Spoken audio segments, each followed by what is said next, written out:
TV news Karimnagar municipality 53వ డివిజన్లో Congress party అభ్యర్థిగా చంద్రికా ఝాన్సీ రాణి మిరాజ్ పోటీలో ఉన్నారు. గత ఎన్నికల్లో అతి తక్కువ మెజార్టీతో ఓడిపోయామని, ఈసారి అధికార పార్టీ కాంగ్రెస్ కావడంతో డివిజన్ను అభివృద్ధి చేసుకునే అవకాశం ఉందని ఆమె తెలిపారు.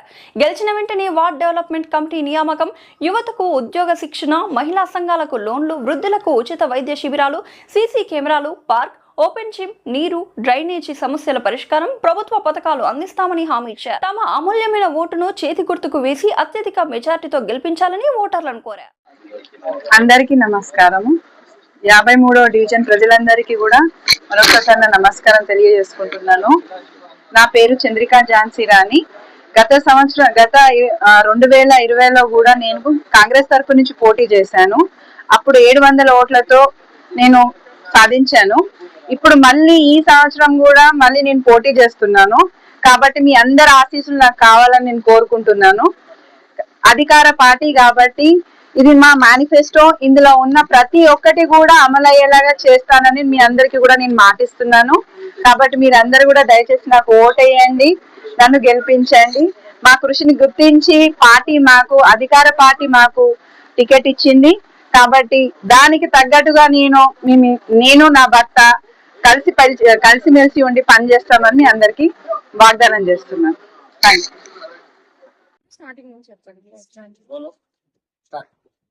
నమస్తేనండి. మేము 53 డివిజన్ నుంచి పోటీ చేస్తున్నాము. చంద్రికా మిరాజ్.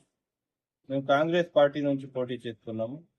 గత 2020లో కూడా పోటీ చేశాము. అప్పటి నుంచి ఇప్పటి వరకు పార్టీని పట్టుకొని పనిచేస్తున్నాము. ఏ పనైనా పార్టీ పరంగా ఎలాంటి మీటింగ్ అయినా ఏదైనా అన్ని పనులు మేము చురుకుగా పనిచేసి అన్ని విధాలుగా ప్రజల్లో ఉండి వాడ అభివృద్ధికి మేము తోడుగా ఉండి, అప్పుడు ప్రభుత్వం లేనప్పుడే మేము ప్రతిదీ పని చేసినాము. సీసీ రోడ్ శాంక్షన్ అయింది, హైమాస్ లైట్ కూడా శాంక్షన్ చేసినాం. సుడా పరిధిలో కోమటిరెడ్డి నరేందర్ రెడ్డి సార్ పరిధిలో ఇక్కడ హైమాస్ లైట్ కూడా శాంక్షన్ అయింది, సీసీ రోడ్ కూడా శాంక్షన్ అయింది, అండర్ గ్రౌండ్ డ్రైనేజ్. ఇప్పుడు మన ఎలక్షన్ కోడ్ ఉంది కాబట్టి ఈ పనులు ఆగిపోయినాయి. ఆఫ్టర్ ఎలక్షన్ ఇవి కూడా పనులు అయితే హైమాస్ లైట్ బిగించడం జరిగింది. ఇప్పుడు ఈసారి కూడా మేము పోటీ చేస్తున్నాము. దీనికి మాకు అందరూ సహకారం ఉండాలి. ప్రజల్లో మేము ఉంటాము, 24 గంటలు అందుబాటులో ఉంటాము. ఇక్కడనే మాకు 24 గంటల సేపు ఆఫీస్ ఉంటుంది. ఇక్కడ అన్ని పనులు ఇక్కడనే జరుగుతాయి. మీరు దయచేసి మమ్మల్ని గుర్తించి, మా కష్టాన్ని గుర్తించి అందరూ మీరు తోడుగా ఉండాలి. మీ ప్రతి అమూల్యమైన ఓటు మాకు వేసి మాకు అత్యధిక మెజారిటీతో గెలిపిస్తారని మేము ఆశిస్తున్నాము.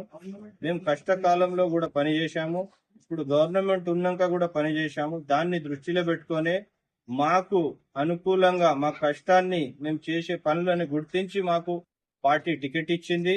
ఆ టికెట్ ని మీరు మీ చేతిలో పెట్టింది, మా చేతిలో పెడితే మేము మీ చేతిలో పెట్టాము. ఇది ఏది ఉన్నా కానీ ప్రభుత్వం మాది ఉంది, అన్ని పనులు దగ్గరుండి చేసుకుంటాము. మీ అందరి సహకారం మాకు కావాలి, మీరందరూ సహకరిస్తారని మేము ఆశిస్తున్నాము. డివిజన్ పెద్దలందరికీ, అమ్మలకు, అక్కలకి, తమ్ముళ్ళకి అందరికి కోరేది ఒకటే, ఈ అవకాశాన్ని మీరు వినియోగించుకోవాలి. మాకు అత్యధిక మెజారిటీతో గెలిపిస్తారని ఆశిస్తున్నాము.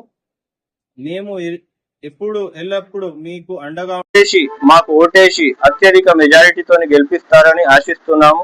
అందరికి మరొకసారి పేరు పేరున అందరికి ధన్యవాదాలు తెలుపుతూ కాంగ్రెస్ పార్టీని గెలిపించండి, హస్తం గుర్తుకు ఓటేయండి. అందరూ అత్యధిక మెజారిటీతో గెలిపిస్తారని ఆశిస్తున్నాము. అందరికి